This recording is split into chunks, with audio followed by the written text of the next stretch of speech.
Hello मेरे प्यारे विद्यार्थियों एवं शिक्षकों, मैं ऋषभ चंद्र शर्मा स्वागत करता हूं आपके अपने YouTube चैनल अभ्यास एकेडमी में।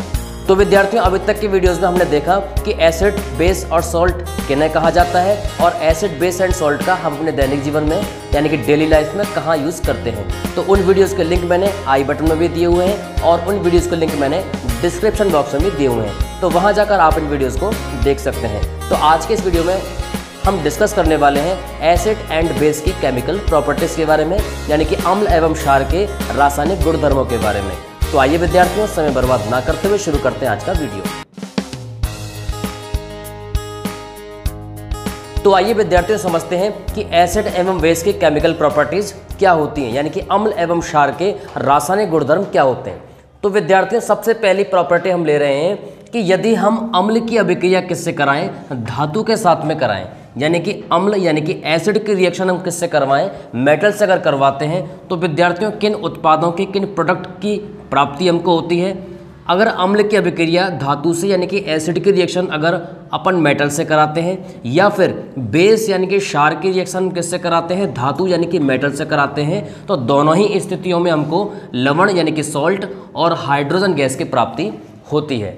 विद्यार्थियों, यदि अम्ल और क्षार की अभिक्रिया यदि धातु यानी कि मेटल से कराते हैं तो लवण और हाइड्रोजन गैस की प्राप्ति हमको होती है। तो आइए विद्यार्थियों, इन दोनों को हम एग्जाम्पल के थ्रू समझने का प्रयास करते हैं।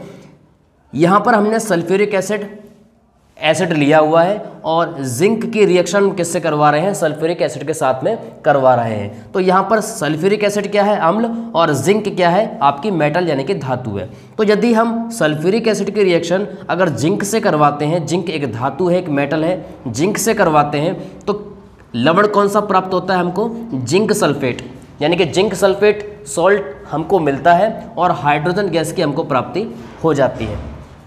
तो एसिड की रिएक्शन यानी कि सल्फ्यूरिक एसिड की रिएक्शन अगर हम जिंक से करवाते हैं तो जिंक सल्फेट सॉल्ट और हाइड्रोजन गैस हमको मिल जाता है। तो ये तो था विद्यार्थियों अम्ल की अभिक्रिया धातु के साथ में। अब हम देखते हैं कि यदि क्षार यानी कि बेस की रिएक्शन अगर हम मेटल के साथ में करवाते हैं तो क्या होता है। यदि विद्यार्थियों हम बेस की रिएक्शन यानी कि क्षार की रिएक्शन अगर हम धातु यानी कि मेटल से करवाते हैं तो सॉल्ट और हाइड्रोजन गैस ही मिलती है हमको। तो यहाँ पर सोडियम हाइड्रोक्साइड क्या है, बेस है, और जिंक क्या है, आपका मेटल है यानी कि धातु है।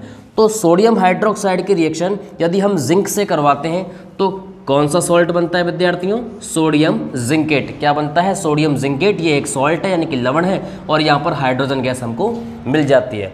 तो विद्यार्थियों, यदि बेस यानी कि क्षार की रिएक्शन हम किससे करवाते हैं, धातु यानी कि मेटल से करवाते हैं, तो सॉल्ट यानी कि लवण और हाइड्रोजन गैस की प्राप्ति हमको हो जाती है। तो विद्यार्थियों, ये थी पहली प्रॉपर्टी, पहली केमिकल प्रॉपर्टी।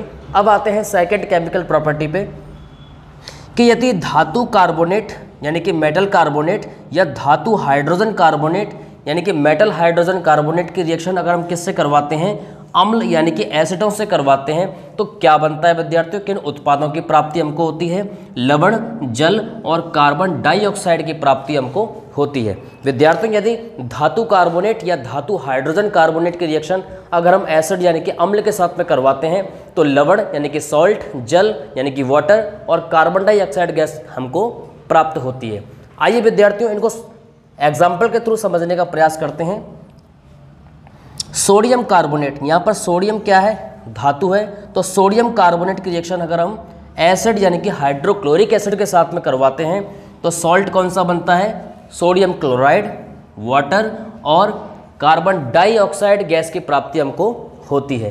तो ये तो था विद्यार्थियों धातु कार्बोनेट की रिएक्शन एसिड के साथ में।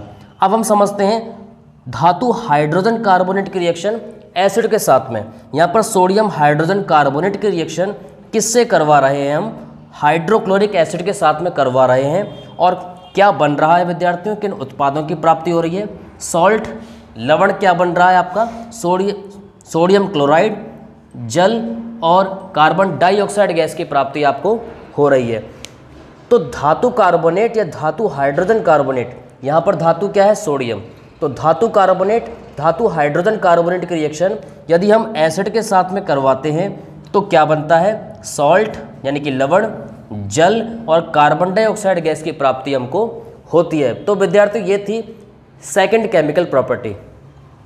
यहाँ पर विद्यार्थियों मैंने एक चीज़ को मेंशन किया हुआ है कि ये जो कार्बन डाइऑक्साइड गैस यहाँ से निकलती है, इंडस्ट्रियाँ क्या करती हैं, इनको वेस्ट नहीं जाने देती हैं। इंडस्ट्रियाँ क्या करती हैं, इनको चूने के पानी में यानी कि कैल्शियम हाइड्रोक्साइड में क्या करती हैं, इनको प्रवाहित करती हैं। तो कार्बन डाइऑक्साइड गैस को अगर हम चूने के पानी में यानी कि कैल्शियम हाइड्रोक्साइड में प्रवाहित करते हैं तो किन उत्पादों की प्राप्ति हमको हो जाती है, यहाँ पर हमको कैल्शियम कार्बोनेट मिल जाता है जिसको संगमरमर कहा जाता है, और किसकी प्राप्ति हो जाती है, जल की प्राप्ति हो जाती है। नेक्स्ट विद्यार्थियों, कैल्शियम कार्बोनेट में वापस से हम और अधिक मात्रा में कार्बन डाइऑक्साइड गैस को प्रवाहित करते हैं तो कैल्शियम बाइकार्बोनेट की प्राप्ति हमको हो जाती है। विद्यार्थियों, यहाँ पर जो कैल्शियम बाइकार्बोनेट जो है वो संगमरमर का ही एक रूप माना जाता है। तो इंडस्ट्रियाँ यहाँ पर कार्बन डाइऑक्साइड गैस जो बनती है उसको वेस्ट नहीं जाने देती हैं, इसको चूने के पानी यानी कि कैल्शियम हाइड्रोक्साइड में प्रवाहित करती हैं और कैल्शियम कार्बोनेट प्राप्त कर लेती हैं। वापस से कैल्शियम कार्बोनेट में कार्बन डाइऑक्साइड अधिक मात्रा में प्रवाहित करके कैल्शियम बाइकार्बोनेट की प्राप्ति कर ली जाती है। यहाँ पर विद्यार्थियों इन चीज़ों को समझने का प्रयास करते हैं। कई बार एग्जामों में पूछ लिया जाता है कि कैल्शियम ऑक्साइड को क्या कहा जाता है। विद्यार्थियों, कैल्शियम ऑक्साइड को बिना भुजा हुआ चूना कहा जाता है और इंग्लिश में इसको कहा जाता है क्विक लाइम। क्या कहते हैं विद्यार्थियों, बिना भुजा चूना, और इंग्लिश में क्या कहते हैं, क्विक लाइम।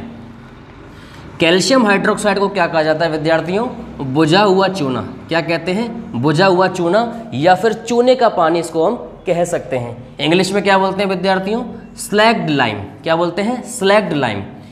कैल्शियम कार्बोनेट, जो कैल्शियम कार्बोनेट है CaCO3, जो कैल्शियम कार्बोनेट है उसको क्या कहा जाता है, शुष्क भुजा चूना।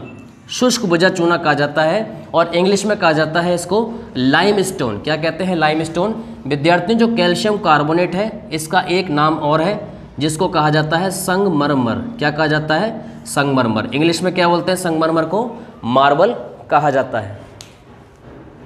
तो फ्रेंड्स, कैल्शियम हाइड्रोक्साइड को हम बुझा हुआ चूना क्यों कहते हैं, बुझा हुआ चूना यानी कि इसको चूने का पानी इसलिए कहा जाता है क्योंकि जब हम कैल्शियम ऑक्साइड में जल मिलाते हैं, यानी कि कैल्शियम ऑक्साइड में जब हम जल मिलाते हैं तो किसकी प्राप्ति हमको हो जाती है, कैल्शियम हाइड्रोक्साइड की, जिसको क्या कहा जाता है, बुझा चूना, बुझा हुआ चूना या फिर चूने का पानी। वापस से फिर कैल्शियम हाइड्रोक्साइड की रिएक्शन जब कार्बन डाइऑक्साइड गैस से होती है तो किसकी प्राप्ति होती है, कैल्शियम कार्बोनेट की, और क्या मिल जाता है, जल। विद्यार्थियों, जो कैल्शियम ऑक्साइड है उसका इस्तेमाल हम, कैल्शियम ऑक्साइड जो है ये हम मार्केट से लेकर आते हैं और उसमें क्या मिलाते हैं, अपन जल मिलाते हैं तो क्या बनता है, कैल्शियम हाइड्रोक्साइड। और कैल्शियम हाइड्रोक्साइड का जो इस्तेमाल है, जो यूज़ है, हम वाइट वॉशिंग यानी कि दीवारों पर सफ़ेदी के लिए करते हैं।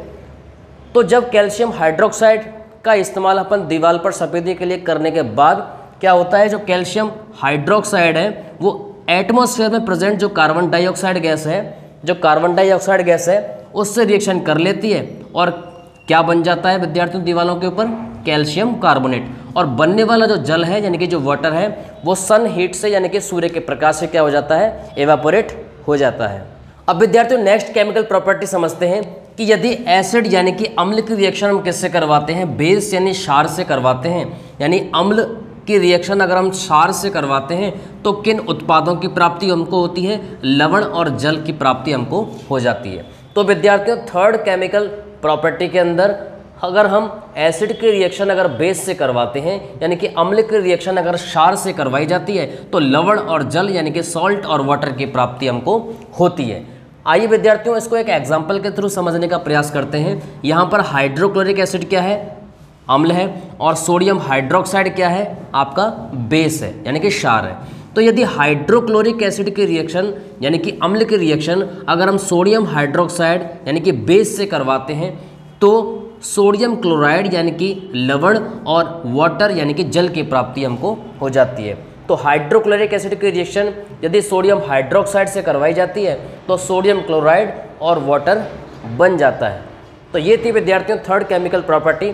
इस थर्ड केमिकल प्रॉपर्टी को क्या कहा जाता है विद्यार्थियों, इसी केमिकल रिएक्शन को कहा जाता है उदासीनीकरण अभिक्रिया यानी कि न्यूट्रलाइजेशन रिएक्शन। और विद्यार्थियों जितनी भी न्यूट्रलाइजेशन रिएक्शन होती हैं वो सारी ऊष्माक्षेपी अभिक्रियाएं होती हैं। कौन सी अभिक्रियाएं होती हैं? ऊष्माक्षेपी यानी कि एक्सोथर्मिक रिएक्शन ये होती हैं। तो विद्यार्थियों जितनी भी उदासीनीकरण अभिक्रियाएं होती हैं, न्यूट्रलाइजेशन रिएक्शन होती हैं, वो आपकी ऊष्माक्षेपी यानी कि एक्सोथर्मिक रिएक्शन होती हैं। और इन उदासीनीकरण अभिक्रियाओं में ये जो एसिड और बेस यूज़ किया जाता है, जो इस्तेमाल किया जाता है, ये कौन से एसिड और बेस होते हैं? ये स्ट्रॉन्ग एसिड और स्ट्रॉन्ग बेस यानी कि प्रबल अम्ल और प्रबल क्षार होते हैं। तो ये थी विद्यार्थियों थर्ड केमिकल प्रॉपर्टी।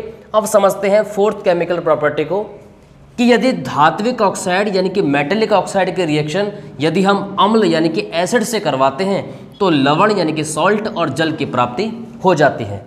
तो धात्विक ऑक्साइड के रिएक्शन यदि हम अम्ल से करवाते हैं तो लवण और जल बन जाते हैं। यहाँ पर धात्विक ऑक्साइड को क्या कहा जाता है इंग्लिश के अंदर विद्यार्थियों? Metallic oxide. आइए उसको एक एग्जांपल के थ्रू समझने का प्रयास करते हैं। कॉपर ऑक्साइड क्या है आपका? Metallic oxide. यहाँ पर मेटल क्या है? कॉपर। तो यदि कॉपर ऑक्साइड के रिएक्शन हम किससे करवाएं? हाइड्रोक्लोरिक एसिड से करवाएं तो क्या बनेगा? कॉपर क्लोराइड यानी कि सॉल्ट और वाटर बन जाता है। तो कॉपर ऑक्साइड मेटेलिक ऑक्साइड है, हाइड्रोक्लोरिक एसिड एसिड है यानी कि अम्ल है, कॉपर क्लोराइड क्या है? लवण यानी कि सॉल्ट है, और वाटर तो है ही। तो कॉपर ऑक्साइड की रिएक्शन यदि हाइड्रोक्लोरिक एसिड से करवाई जाती है तो कॉपर क्लोराइड और वाटर बन जाता है। सेकंड केमिकल रिएक्शन है यदि कैल्शियम ऑक्साइड की रिएक्शन, कैल्शियम ऑक्साइड में कैल्शियम क्या है? मेटल है, तो मेटेलिक ऑक्साइड क्या है यहाँ पर? Calcium oxide. एसिड यानी कि अम्ल क्या है? Sulphuric acid. कैल्शियम सल्फेट ये क्या है? आपका सॉल्ट यानी कि लवण, और वाटर तो है ही। तो कैल्शियम ऑक्साइड की रिएक्शन मेटेलिक कैल्शियम ऑक्साइड की रिएक्शन यदि अम्ल के साथ में करवाई जाए, कैल्शियम ऑक्साइड की रिएक्शन यदि सल्फ्यूरिक एसिड के साथ करवाई जाए तो कैल्शियम सल्फेट और वाटर की प्राप्ति हमको हो जाती है। तो ये थी विद्यार्थियों फोर्थ केमिकल प्रॉपर्टी। आइए फिफ्थ केमिकल प्रॉपर्टी को समझते हैं। यदि अधात्विक ऑक्साइड यानी कि नॉन मेटेलिक ऑक्साइड की रिएक्शन अगर किससे करवाई जाए? बेस यानी क्षार से करवाई जाए तो लवण और जल यानी कि सॉल्ट और वाटर की प्राप्ति हमको हो जाती है। तो यहाँ पर विद्यार्थियों जो अधात्विक ऑक्साइड है उसको नॉन मेटेलिक ऑक्साइड कहा जाता है। यहाँ पर जो अधात्विक ऑक्साइड होते हैं इनमें मेटल नहीं आते हैं। तो मेटेलिक ऑक्साइड तो नॉन मेटेलिक ऑक्साइड के रिएक्शन यदि बेस से करवाई जाए तो सॉल्ट और वाटर बन जाते हैं। आइए उनको एग्जाम्पल के थ्रू समझने का प्रयास करते हैं। यहाँ पर जो कार्बन डाइऑक्साइड है वो नॉन मेटेलिक ऑक्साइड है यानी कि अधात्विक ऑक्साइड है, और सोडियम हाइड्रोक्साइड क्या है आपका? बेस यानी कि क्षार है। तो कार्बन डाइऑक्साइड के रिएक्शन यदि सोडियम हाइड्रोक्साइड से करवाई जाए तो सोडियम कार्बोनेट और वाटर की प्राप्ति हमको हो जाती है। यहाँ पर सोडियम कार्बोनेट क्या है? लवण यानी कि सॉल्ट है। नेक्स्ट केमिकल रिएक्शन देखते हैं कि यदि कार्बन डाइऑक्साइड के रिएक्शन कैल्शियम हाइड्रोक्साइड से करवाई जाए, कैल्शियम हाइड्रोक्साइड क्या है? बेस यानी कि क्षार है। तो किन उत्पादों की प्राप्ति हमको होती है? कैल्शियम कार्बोनेट और जल की प्राप्ति हमको हो जाती है। तो यहाँ पर कैल्शियम कार्बोनेट क्या है? कैल्शियम कार्बोनेट आपका सॉल्ट होता है। तो विद्यार्थियों हमने तीनों प्रॉपर्टी को समझा कि अम्ल की रिएक्शन यदि क्षार से करवाई जाए तो लवण और जल बनते हैं। नेक्स्ट है कि धात्विक ऑक्साइडों की रिएक्शन यदि अम्लों से करवाई जाए तो लवण और जल बनते हैं।